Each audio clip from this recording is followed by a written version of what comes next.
क्या बात है भोलू, भूख लगी है क्या?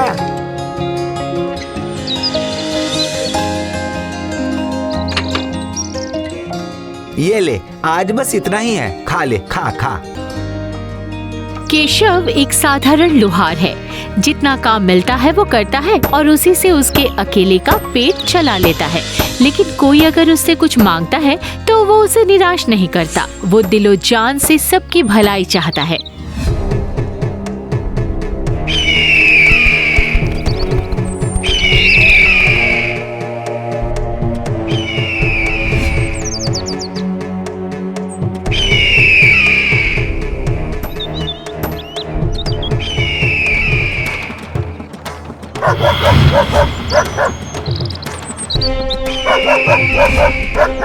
अरे रे, थोड़ी देर हो जाती ना तो इस सुंदर पक्षी को चोंच में लेके जाता वो चील। ए, जा जा, खुश खुश। नहीं नहीं, तुझे छोड़ नहीं सकता। छोड़ दूंगा तो झपट कर ले जाएगा वो चील। लेकिन तुझे रखूं कहाँ?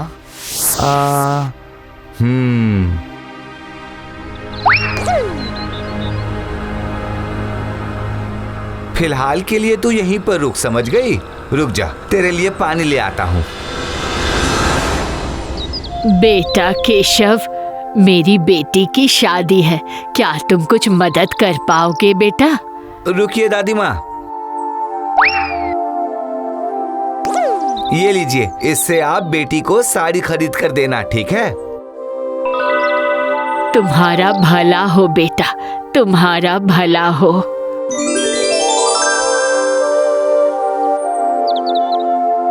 क्या हुआ? कहाँ गई? किसे ढूंढ रहे हो? कौन? मैं उत्तमपुर की राजकुमारी हूँ। ये क्या?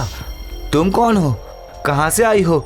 और वो पक्षी, वो कहाँ चला गया? मैं हूँ वो पक्षी। मतलब ऐसा कैसे हो सकता है? मैं जानती हूँ तुम्हें यकीन नहीं हो रहा, पर मेरी एक गलती की वजह से मेरे राज्य का हर कोई पत्थर बन चुका है। पर कैसे? एक बार हमारे राज्य में एक तांत्रिक आए थे। मैं सखियों के साथ जंगल में भ्रमण करने गई थी। उन्होंने वहीं पर मुझे देखा और मेरे पिताजी के पास जाकर मुझसे शादी करने की बात कही, पर मैं राजी नहीं हुई। लेकिन ये आप क्या कह रहे हैं? मेरी बेटी आपको पसंद है लेकिन वो आपसे शादी नहीं करना चाहती है। ये बात मैं उसकी जबान से सुनना चाहता हूँ। अच्छा, मंत्री, बेल कुमारी को जरा लेकर आना तो।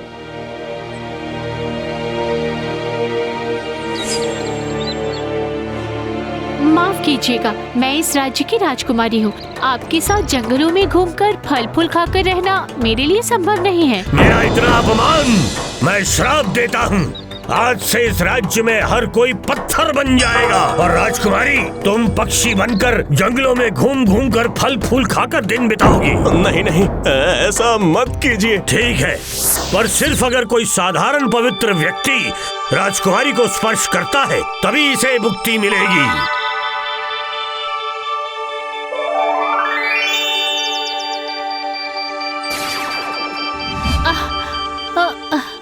मुझे बहुत भूख लगी है। ओहो, लेकिन क्या दूं तुम्हें खाने के लिए मैं? मेरे पास तो केवल रोटी सब्जी ही है। क्या तुम ये सब खा सकती हो? रोटी? मैंने कभी रोटी नहीं खाई है, पता नहीं उसका स्वाद कैसा होगा। दो ना, खाकर देखती हूँ।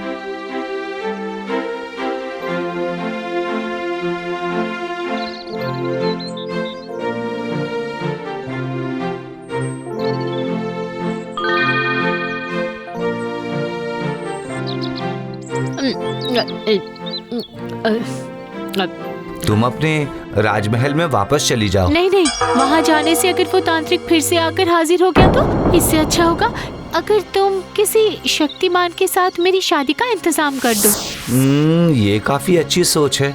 तो फिर तांत्रिक तुमसे शादी करने के लिए तुम्हें कभी परेशान नहीं कर पाएगा। मैं कल ही ढूंढने निकल जाऊंगा तुम्हारे लिए सबसे ज्यादा शक्तिमान लड़का। अगले दिन सुबह ही केशव राजकुमारी को घर पर छोड़कर निकल गया राजकुमारी के लिए श्रेष्ठ शक्तिमान वर ढूंढने। वो पहले गया सरदार के घर। वहाँ जाकर उसने राजकुमारी की सुंदरता का वर्णन करते हुए कहा, हाँ, उन्हें देखते ही आपको ऐसा लगेगा जैसे अभी अभी खिली हुई कमल है। आंखों में एक अजीब सी माया है, हंसती है तो मोतियां झरने लगती है। वाह, ठीक है, ठीक है। और मैं उन्हीं के लिए सर्वश्रेष्ठ शक्तिशाली लड़का ढूंढने निकला हूँ।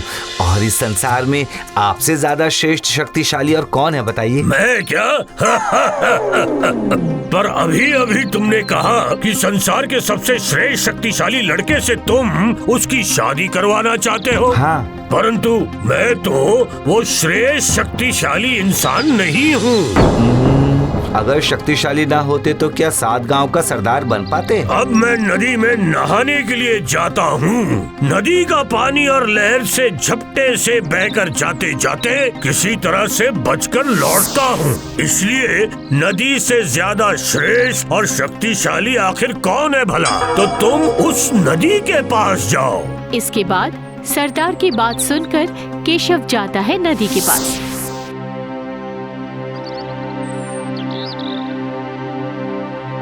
नदी के पास इतनी सारी बातें सुनने का समय थोड़ी ना है। फिर भी केशव की विनम्र प्रार्थना सुनकर नदी कहता है, देखो भाई, तुम जिसकी तलाश में आए हो वो मैं नहीं हूँ। मेरी सारी शक्ति की वजह है हवा। हवा आकर अगर जोर से धक्का ना मारे तो मेरे पानी में लहरें नहीं आती। हवा ही मुझे शक्तिशाली बनाती है, इसलिए श्रेष्ठ है हवा। अब तुम एक बार हवा के पास जाकर अनुरोध करके देखो, शायद वो मान जाए। अब केशव क्या करता भला? तब वो एक खुले मैदान के बीच में आकर खड़ा हो जाता है। वो ऊपर की तरफ मुंह करके हवा से बातें करता है। सब कुछ सुनकर हवा कहता है,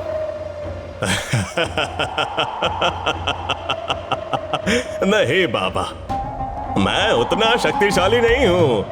मुझसे भी कहीं ज्यादा शक्तिशाली है पहाड़। मुझे अगर गुस्सा आ जाए तो कितने सारे घर द्वार पेड़ पौधे सब तोड़ फोड़ कर तहस नहस कर देता हूँ, लेकिन पहाड़ को 1 इंच भी नहीं हिला पाता। अगर शक्ति जैसा कुछ होता है तो वो पूरा का पूरा उस पहाड़ के शरीर में है, वही श्रेष्ठ है। नहीं, हवा ने गलत कुछ नहीं कहा। इसका मतलब पहाड़ ही है सबसे ज्यादा शक्तिशाली।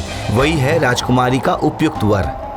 अब और देर ना करके केशव पहाड़ के तलाश में चलना शुरू करता है। और उधर, अरे रे, केशव को गए बहुत देर हो गई, अब तक वापस नहीं आया। पता नहीं मेरे लिए कहाँ कहाँ घूम रहा होगा। मेरा मन उदास हो रहा है।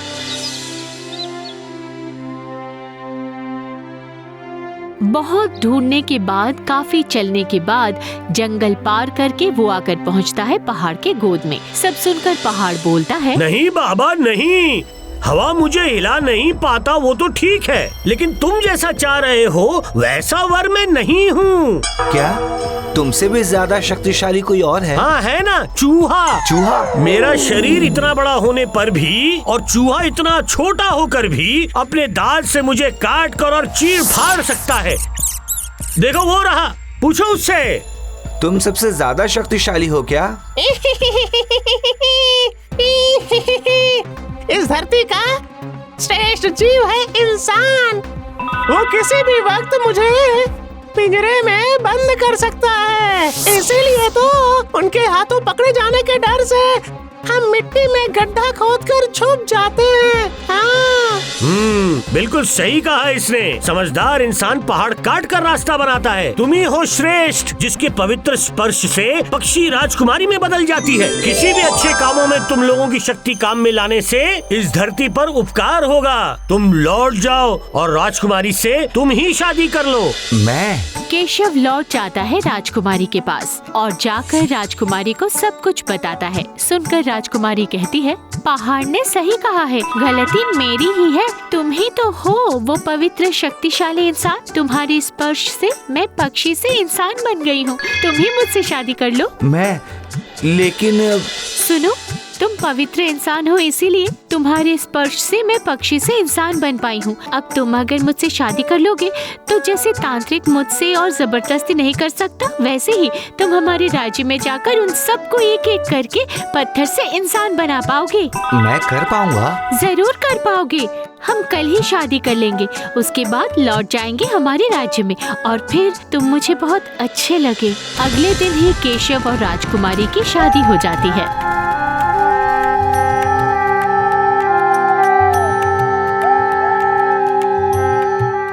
शादी के अगले दिन ही केशव और राजकुमारी पहुंच जाते हैं राजकुमारी के राज्य में और एक एक करके सारे पत्थर की मूर्तियों में अपने हाथों के स्पर्श से जान ले आता है केशव।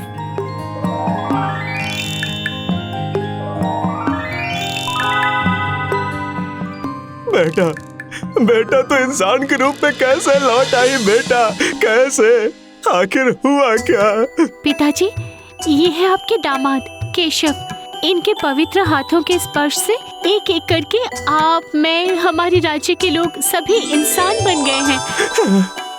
तुम्हारा मंगल हो बेटा, तुम्हारा मंगल हो।